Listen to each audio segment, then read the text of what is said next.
તો જય વલ્લભ મિત્રો, હું છું કનુ અને હાલમાં વિજયમાં છું ને આજે હું તમને એક વસ્તુ જણાવું કે મારી પાસે 4 કન્ટ્રીની નોટો પડી છે.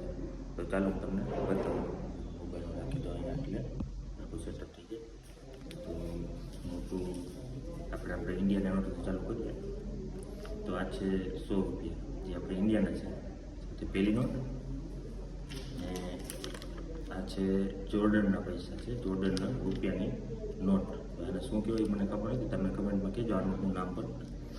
ને આ છે ઇઝરાયલના 50 સેકન્ડ. આનું નામ મને ખબર છે, તો ભાઈ એટલે ખબર જ હશે. આ છે 50 સેકન્ડ ફાઇનલ. બે લીલી નોટ છે અલગ અલગ કન્ટ્રીની. અને ફાઇનલી આ છે આપણે ડોલર, $20ની નોટ છે. તો એ નામ મને ખબર છે, તમે કમેન્ટ કરજો. તો 4 કન્ટ્રીની નોટો મારી પાસે જોઈએ. અલગ અલગ નોટો કલેક્શન કરશું થાય તો આપણાથી.